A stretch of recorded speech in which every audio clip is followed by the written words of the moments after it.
सभी को नमस्कार। मैं जितेंद्र कुमार आज की इस ऑनलाइन क्लास में आप सभी का स्वागत करता हूं। आज हम अध्ययन करेंगे खंड ब का दूसरा चैप्टर मूल अधिकार, नीति निर्देशक तत्व एवं मूल कर्तव्यों के बारे।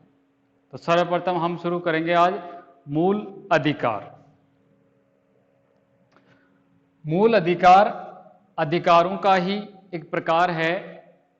वे अधिकार जो व्यक्ति के सर्वांगीण विकास के लिए अनिवार्य होने के कारण संविधान द्वारा नागरिकों को प्रदान किए गए हैं, मूल अधिकार कहलाते हैं। यानी मूल अधिकार नागरिक के सर्वांगीण विकास के लिए आवश्यक है, अनिवार्य है। ये संविधान द्वारा नागरिकों को प्रदान किए गए हैं। सर्वप्रथम हम देखते हैं मूल अधिकारों की आवश्यकता व महत्व। मूल अधिकारों की क्या आवश्यकता है, क्या इनका महत्व है। तो प्रत्येक व्यक्ति को सुरक्षा प्रदान करना, कि प्रत्येक व्यक्ति को सुरक्षा प्रदान करने के लिए मूल अधिकार आवश्यक है। मूल अधिकारों के द्वारा प्रत्येक नागरिक को शारीरिक, मानसिक व नैतिक विकास की सुरक्षा प्रदान की जाती है। दूसरी आवश्यकता है शासन की स्वेच्छाचारिता पर रोक, कि मूल अधिकार शासन की मन मर्जी या स्वेच्छाचारिता पर प्रतिबंध लगाते हैं। मूल अधिकार शासन के अधिकारों की शक्ति व बहुमत दल की तानाशाही से नागरिकों को सुरक्षा प्रदान करते हैं। जिस दल को बहुमत मिला है वह मनमर्जी ना करे, इसकी ये नागरिकों से रक्षा करते हैं। मूल अधिकार साधारण कानून से श्रेष्ठ है, ये साधारण कानून से ऊपर है। राज्य ऐसी कोई विधि या कानून नहीं बना सकता जो इन अधिकारों को न्यून या सीमित करता हो। तो राज्य यानी सरकार के पास ये शक्ति नहीं है कि वो इनको कम करने का कोई कानून बना सके। राज्य मूल अधिकारों से कोई छेड़छाड़ नहीं कर सकता। तीसरा है न्यायिक सुरक्षा प्रदान करना, कि मूल अधिकारों का हनन होने पर नागरिक न्यायालय, उच्चतम न्यायालय या उच्च न्यायालय की शरण ले सकते हैं, ये उनको अधिकार है। चौथा है लोकतंत्र के आधार स्तंभ। मूल अधिकार लोकतंत्र की आधारशिला है, यानी लोकतंत्र मूल अधिकार के ऊपर टिका हुआ है। इनके अभाव में लोकतंत्रात्मक शासन की कल्पना नहीं की जा सकती। यानी जिस शासन में मूल अधिकार नहीं है, हम उसको लोकतंत्रात्मक शासन नहीं कह सकते, या इनके बगैर लोकतंत्रात्मक शासन की कल्पना नहीं की जा सकती। अगली आवश्यकता है समानता के कारक। संविधान द्वारा देश के समस्त नागरिकों को मूल अधिकार प्रदान कर उनमें परस्पर समानता स्थापित करने की व्यवस्था की गई है। सभी विशेषाधिकारों को समाप्त कर दिया गया है, यानी किसी भी व्यक्ति के पास अब अलग से विशेषाधिकार नहीं है, सभी विशेषाधिकार समाप्त कर दिए गए हैं। इस प्रकार मूल अधिकार नागरिकों के लिए आवश्यक है। वर्तमान युग का कोई राजनीतिक दार्शनिक इनकी उपेक्षा नहीं कर सकता। यानी कोई ये नहीं कह सकता कि वर्तमान समय में मूल अधिकारों की कोई उपयोगिता नहीं है, ये नागरिकों के लिए आवश्यक है। अब हम देखते हैं भारत के संविधान में मूल अधिकारों के बारे में। संविधान के भाग 3 में मूल अधिकार शामिल है, अर्थात मूल अधिकार को संविधान के भाग 3 में शामिल किया गया है। इस संबंध में संविधान निर्माता अमेरिकी संविधान से प्रभावित रहे। यानी मूल अधिकारों के लिए संविधान निर्माता अमेरिका के संविधान से प्रभावित है। इस प्रकार से हम देखें कि मूल अधिकार भाग 3 में है और ये अमेरिका से प्रभावित है। अब इनको याद रखने का एक ट्रिक है, अधिकार ए, यानी ऐसे 3 से शुरू होता है, तो ये भाग 3 में है और ये कहां से ग्रहण किए गए हैं? अमेरिका से। तो ऐसे 3 ए, इस प्रकार से हम याद रख सकते हैं। अधिकार अमेरिका से और भाग 3 में। मूल अधिकारों के संबंध में संविधान में कुल 23 अनुच्छेद हैं, यानी कुल 23 अनुच्छेदों में मूल अधिकारों का वर्णन किया गया है। यह अनुच्छेद 12 से 30 व 32 से 35 तक दिए गए, 12 से लेकर 30 और 32 से 35। एक अनुच्छेद 31 है वो हटा दिया गया है। इनमें भी कुछ अनुच्छेद असाधारण रूप से विस्तृत है, यानी कुछ अनुच्छेद बहुत बड़े हैं। विशेष रूप से 19वें अनुच्छेद में 450 शब्द होने से इसका आकार अधिक व्यापक हो गया। अनुच्छेद 19 स्वतंत्रता का अधिकार है, उसमें 450 शब्द हैं, जिसकी वजह से इसका आकार बहुत बड़ा हो गया है। तो वास्तव में मूल अधिकारों के संबंध में जितना विस्तृत विवरण हमारे संविधान में प्राप्त होता है उतना विश्व के किसी देश में नहीं, यानी किसी अन्य देश के संविधान में मूल अधिकारों का इतना विस्तार से विवरण हो कहीं प्राप्त नहीं होता है। केवल भारत के संविधान में इतना विस्तृत विवरण है। भारतीय संविधान द्वारा भारतीय नागरिकों को 7 मूल अधिकार प्रदान किए गए थे, यानी जब संविधान लागू हुआ था उस समय नागरिकों के लिए 7 मूल अधिकारों की व्यवस्था थी।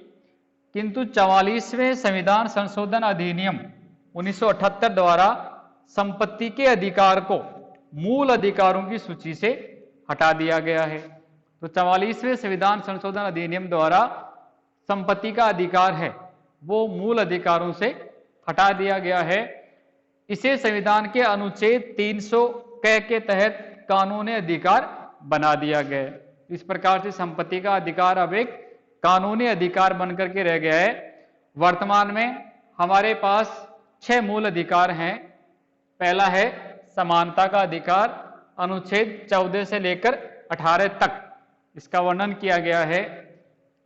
दूसरा है स्वतंत्रता का अधिकार, ये अनुच्छेद 19 से 22 तक वर्णन किया गया है।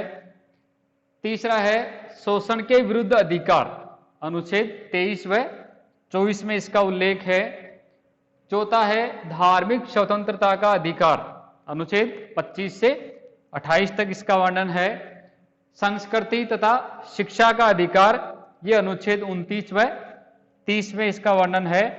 और लास्ट आता है संवैधानिक उपचारों का अधिकार, इसका वर्णन अनुच्छेद 32 में है। तो इस प्रकार से मूल अधिकारों का वर्णन हमारे संविधान में किया गया है। अब हम विस्तार से देखते हैं। सर्वप्रथम देखेंगे समानता का अधिकार। इसका वर्णन अनुच्छेद 14 से लेकर 18 में है। संविधान में सभी नागरिकों को कानून के समक्ष समानता, राज्य में रोजगार के अवसरों की समानता एवं सामाजिक समानता प्रदान की गई है। इस हेतु संविधान में निम्न प्रावधान किए गए, यानी समानता स्थापित करने के लिए कौन कौन से प्रावधान किए गए हैं उनको हम विस्तार से देखते हैं। सर्वप्रथम देखते हैं कानून के समक्ष समानता।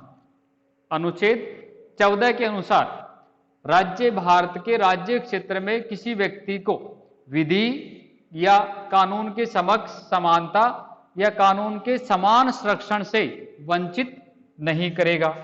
राज्य का यह तात्पर्य है केंद्र सरकार, राज्य सरकार, स्थानीय सरकार, जो भी प्राधिकरण है वह नागरिकों को समानता से वंचित नहीं करेगा।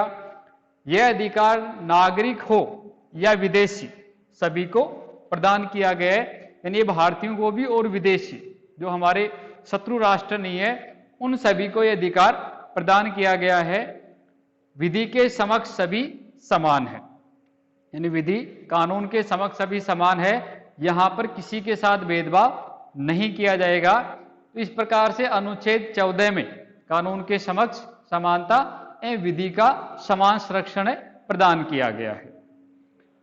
अगला है धर्म, मूल वंश, जाति, लिंग या जन्म स्थान के आधार पर विभेद का प्रतिषेध, यानी किसी भी व्यक्ति के साथ इन आधार पर भेदभाव नहीं किया जाएगा। अनुच्छेद 15 के अनुसार राज्य किसी नागरिक के प्रति केवल धर्म, मूल वंश, जाति, लिंग या जन्म स्थान को लेकर विभेद नहीं करेगा। सभी नागरिकों को दुकानों, सार्वजनिक स्थलों जैसे भोजनालय, होटलों, मनोरंजन स्थलों, कुओं, तालाबों, स्नानगृहों, सड़कों के प्रयोग का अधिकार प्रदान किया गया है। इसमें किसी प्रकार का कोई भेदभाव नहीं किया गया है, ये सभी को समान अधिकार प्रदान किया गया है।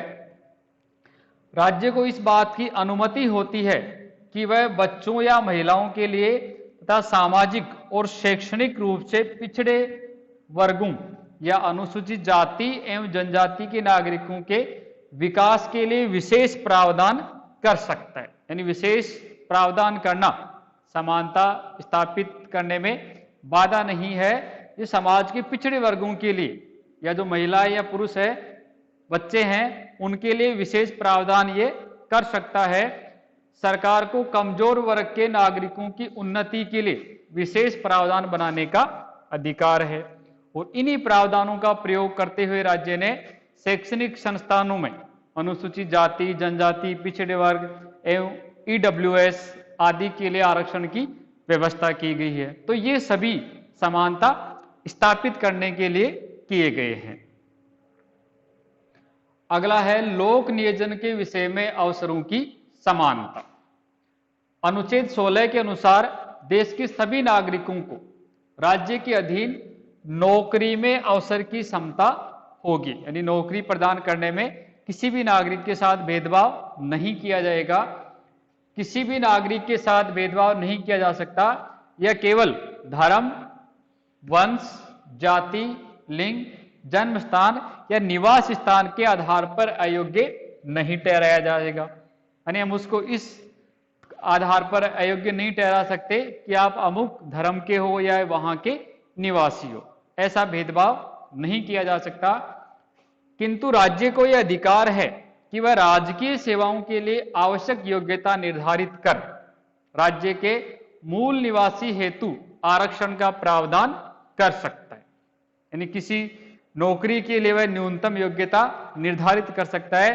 साथ ही उस संबंधित राज्य के मूल निवासियों के लिए आरक्षण का प्रावधान भी कर सकता है। इस आरक्षण का उद्देश्य समानता की स्थापना करना है।